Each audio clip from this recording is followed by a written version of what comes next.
My name is Clara. I'm 32 years old, and until last week, I thought my family just had terrible timing.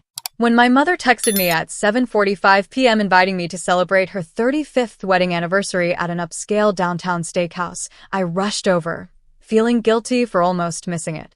But when I walked in at 8:15 p.m., the table was already cleared. My mother looked up, smiled, and said, "You're late.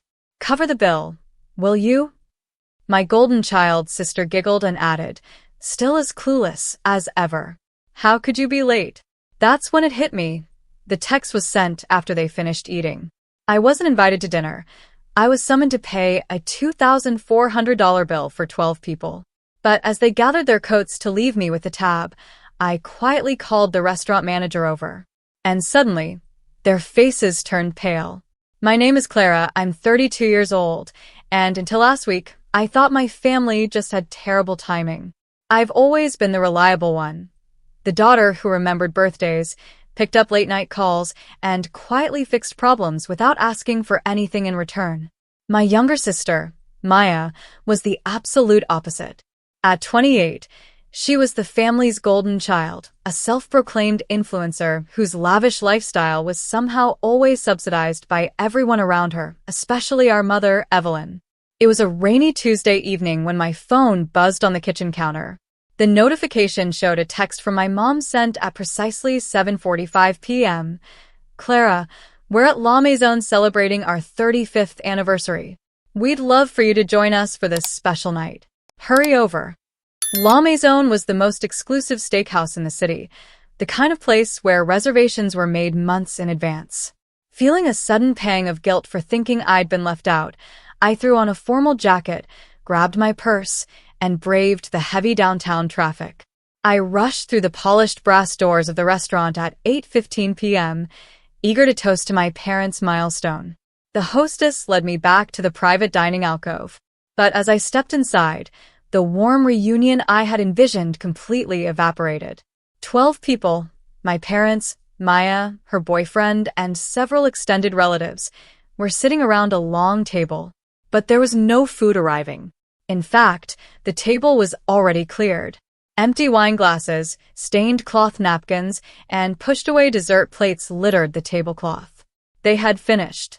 My mother looked up, wiped her mouth with a napkin, and flashed a wide, casual smile. "Oh, Clara, you're late. Cover the bill, will you?" Beside her, Maya let out a loud, mocking giggle, taking a sip from her espresso. "Still as clueless as ever, Clara. How could you be late to Mom and Dad's anniversary?" A cold knot formed in my stomach as 12 pairs of eyes landed on me. I stood there in my rain-dampened coat, looking at the empty plates, suddenly realizing I hadn't been invited to a celebration at all. I had been summoned for the check. I pulled out my phone, my thumb hovering over the text message. Sent at 7:45 p.m.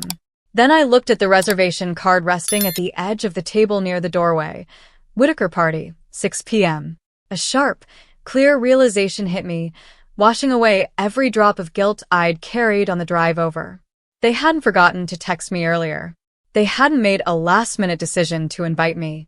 The text was sent after 2 courses, after bottle service, after dessert was ordered and cleared. The entire setup was calculated. I wasn't late. I was summoned precisely when the bill arrived. My mother picked up the dark leather binder from the server's tray and slid it across the white tablecloth toward me. "Since you missed the meal, dear, this is your way of honoring us tonight," Evelyn said, her voice smooth, almost melodic, as if she were asking me to hand her the salt. "It's only right. After all we've done for you." I opened the binder. The itemized total at the bottom stared back at me in bold print, $2,418.50. Looking down the list of charges, I saw 3 bottles of top-tier Cabernet, dry-aged ribeyes for 12, premium seafood towers, and expensive dessert pairings. Next to Maya's chair were 3 large black and gold paper bags filled with packed takeaway boxes, high-end meals meant to stock her fridge for the rest of the week. This wasn't the first time. For years, I had been the family's silent emergency fund. When Maya maxed out her first credit card at 21, Mom cried on my shoulder until I paid off the $5,000 balance to save Maya's credit score. When the family went on a weekend getaway to Mexico 2 years ago, I was conveniently told the resort was adults only for couples, yet I was asked to book the flights on my card because my points program had the best perks. I never saw a dime of that money back. Every boundary I tried to set was met with emotional blackmail. Family helps family. Or, you're doing so well in your career, Clara. Don't be selfish. Maya leaned forward, resting her chin on her hands, a smirk dancing on her lips. Come on, Clara. Don't just stand there looking pale. The waiter is waiting, and we have an after-party to get to. I looked from Maya's smug face to my mother's expectant eyes. Something inside me, built up over a decade of compliance and quiet endurance, finally snapped. But instead of crying or screaming, a cold, absolute calm settled over me. I didn't pull out my credit card. I didn't raise my voice or throw a scene. Instead, I carefully placed the leather folder back down on the tablecloth, turned on my heel, and walked straight toward the front of the restaurant where the floor manager was reviewing the evening's guest logs. "Excuse me," I said, my voice steady and clear. "Are you Julian, the manager on duty?" The gentleman turned, adjusting his lapel with a polite smile. "Yes, ma'am. How can I help you this evening?" "I need to discuss the payment method for the Whitaker party in the private alcove," I explained, keeping my composure. "My mother, Evelyn Whitaker, made the reservation. I'd like to know what card details were provided to hold the table." Julian looked slightly puzzled, but tapped a few keys on his iPad screen. "Of course, let me check." Yes. The reservation was secured using a business corporate account under the name Whitaker Creative Consulting. A cold laugh nearly escaped my chest. Whitaker Creative Consulting was my independent marketing firm. 2 years ago, when my father had a minor health scare, I had temporarily authorized my mother to use a secondary company card for emergency medical expenses. I had canceled that physical card months ago after noticing strange charges, but I had forgotten that the card number remained saved in her phone's digital wallet. She had used my corporate credit line to secure a $2,000 reservation without my knowledge or consent. "Julian," I said, looking him dead in the eye, "I am the sole owner and primary corporate officer of Whitaker Creative Consulting. That card was used fraudulently. I did not authorize this reservation.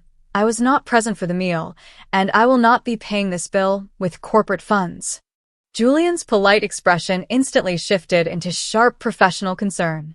"Ma'am, using an unauthorized account or attempting to charge a third party without consent is serious. If the party inside cannot provide a valid, authorized form of payment right now, this becomes a matter of theft of services." "I understand completely," I replied. "Let's go inform the host." I walked back into the private alcove with Julian right beside me. My mother was mid-sentence, laughing with my aunt, while Maya was already standing up, picking up her designer handbag and her armful of gourmet takeaway boxes. "Oh, good. You sorted it out," Evelyn said, waving her hand dismissively at Julian. "We're ready to head out now." "Actually, Mrs. Whitaker," Julian said, his voice dropping an octave, carrying an unmistakable authority that chilled the room. "We have a critical issue. The corporate card on file has been declared unauthorized by the owner. We require immediate payment for the full balance of $2,418.50 from the guests present.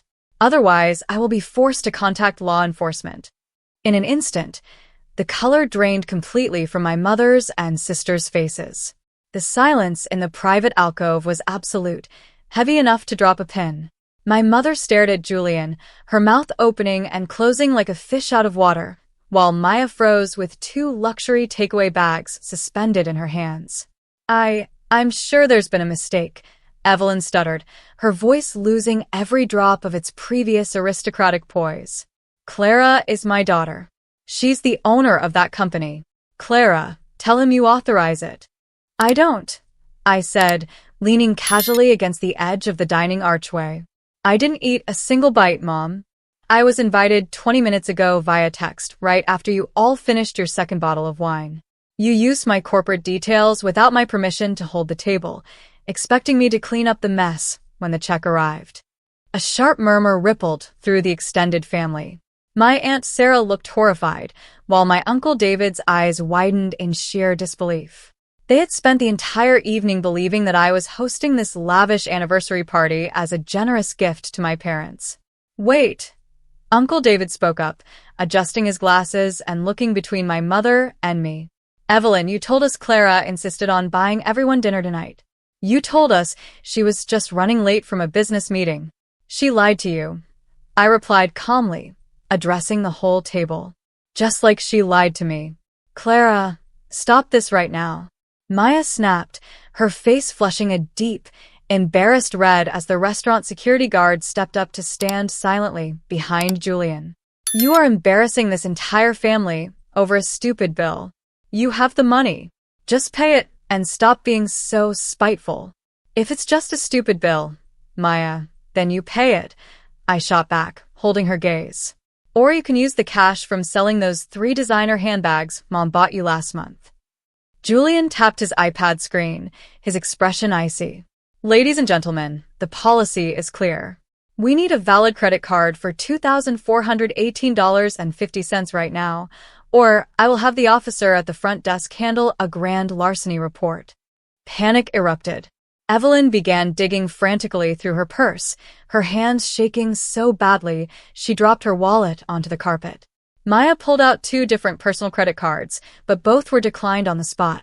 Desperate to avoid a scene that would destroy their social reputation, my mother had to combine 3 separate savings cards and max out her personal line of credit to cover the total. As the receipt printer buzzed, printing out the final slip, my mother signed it with a trembling hand, her eyes burning with pure fury. As the final receipt was signed, I didn't wait around for the tearful guilt trips or the bitter accusations that I knew were coming. I turned toward the exit, my coat wrapped tightly around me, and walked out into the cool evening rain. Behind me, the illusion of my mother's perfect family had completely shattered. Aunt Sarah and Uncle David left without saying goodbye, deeply humiliated to have been used as props in Evelyn's financial scheme. In the weeks that followed, the consequences settled in. I changed my corporate card numbers, revoked all remaining access to my personal accounts, and blocked my mother and sister across every platform. For the first time in 32 years, I went completely no contact. Without my financial safety net to catch them, the dominoes fell quickly. Maya was forced to return her leased luxury car and take a real full-time job to pay off her mounting debts. My mother's standing among our extended family was permanently tarnished.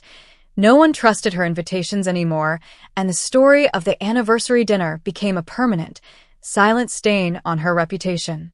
As for me, the weight I'd been carrying for a decade was finally gone. I realized that standing up for yourself doesn't mean you're spiteful. It just means you've finally stopped letting people treat your kindness as a weakness. What would you have done if you walked into a trap like that? Would you have paid the bill to keep the peace, or held your ground like I did? Comment below with your story, and let me know which city you're watching from. And while you're here, check out the 2 videos on your screen for more incredible stories. Thanks for watching.